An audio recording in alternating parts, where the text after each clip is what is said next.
because there was some successes as well as some failures, I was not excited to hop on camera and report the failures of the first 2 weeks. So after I made my first video, I fell off.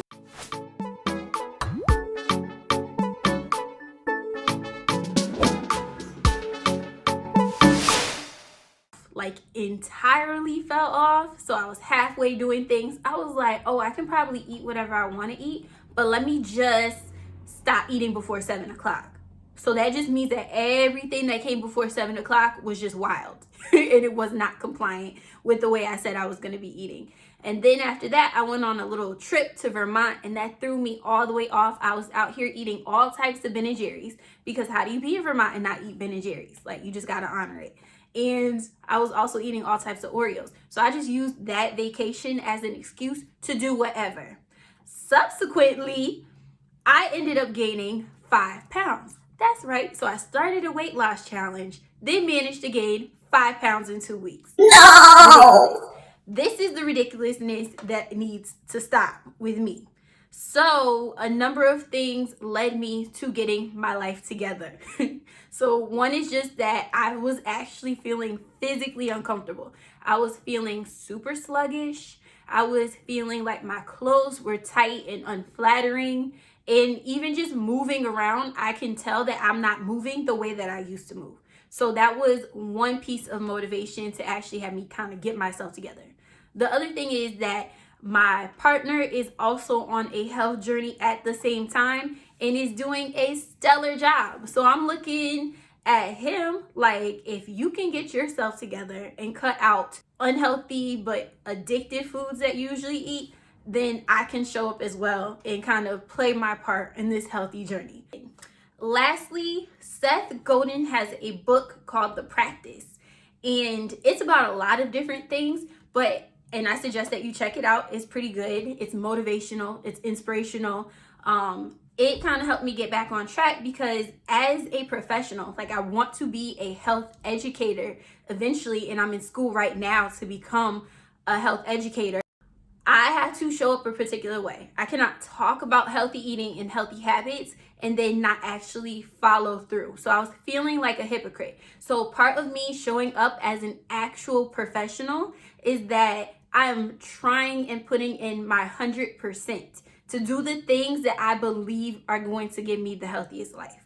So that was another aspect of it. So just kind of got sick of my own, basically, and then that is when I'm like, all right, girl, get it together. Plus, I hopped on the scale and I realized that since the beginning of the summer, and now it's winter, it's like midwinter, I actually gained like 13 pounds or so and had managed to be my highest weight ever. So that was really disappointing to me. It's something that I usually keep track of just because I like to feel my best. So originally the diet was going to be a low-fat, high-carb, plant-based diet. I've been plant-based, I've been vegan for the past 6 or 7 years. I kind of don't ever remember the year, but whatever. 6 or 7 years, so that part of it wasn't a problem.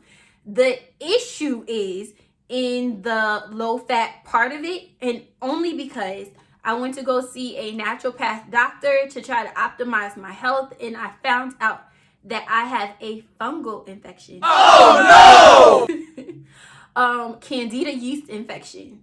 This makes so much sense because I was really out here eating every single week a cookie that's like the size of a man's hand, like a massive cookie, a piece of cake, and a donut. And I was doing that like 3 times a week, spending an absurd amount of money on bakery baked goods because I'm bougie and I won't go to like Whole Foods and get like a box of cookies.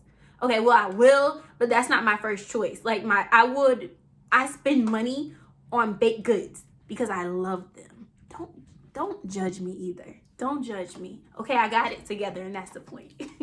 So my sugar cravings are kind of like, just imagine sitting in your kitchen, like trying to do the right thing. What I'm imagining as my brain is zooming along the road is that I'm about to walk into this restaurant and I'm going to purchase these cookies that are calling my name. They like call to me until I answer the call.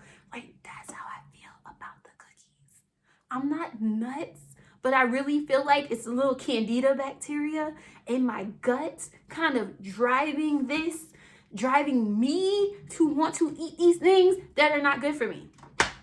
Anyway, I had to pivot because it's super hard for me at this point to do both the low fat thing as well as the Candida cleanse that I need to do. So certain foods feed Candida, and a lot of those foods are like staples for vegans. So I'm actually going to have this other video here, check it out, or wherever it pops up on the screen, that is going over a Candida diet for vegans, because it's like a whole other game. The things that I eat on a regular basis are just not allowed, and this is what I get, right? Because I wanted to overdo things. So if I wasn't overdoing things and I was sticking to like 1 or 2 desserts a week, then I wouldn't be in this predicament. So I did it So I did it to myself. Right? Don't mess yourself up. If you see yourself slipping, this is why it's good to get back on track, so that you're not in a situation like me where I freaking can't eat anything that I want to eat. Like, I'm probably 95% compliant this week because I wanted a banana. A banana! You see what happens? Okay, I digress. So first I was doing the low fat thing, and then I started doing the Candida diet thing. And now I have been seeing some positive results. It hasn't been that long, and I don't know if it's just in my brain, because I am also the type of person that eats well for 3 days, and then I feel like I should be having some type of magical transformation. Do y'all do that too? Do you guys do that too?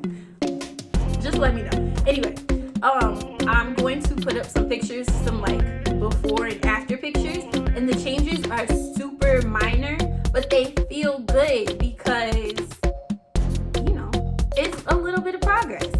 That's something. I'm seeing progress. Not only that, I'm feeling better. I feel way less sluggish. And what happens is, once I hit a certain weight, I have pretty thick thighs. They just like smash together like this when I'm trying to walk, and it's irritating as hell. So I have big thighs and I'm also knock-kneed. That combination is just like horrible for trying to walk. It's bad. So I got it together. The thighs aren't, right? They're not doing that anymore. I'm looking stronger. I'm feeling stronger. And even though I complain every day to the people that will listen to me, I'm still sticking with it, and I'm going to continue with this Candida cleanse for about 2 more weeks, and then I'm going to ease back into a whole food plant-based diet, low fat. And it's going to be much easier because the sugar cravings also have diminished tremendously, which is so freaking nice.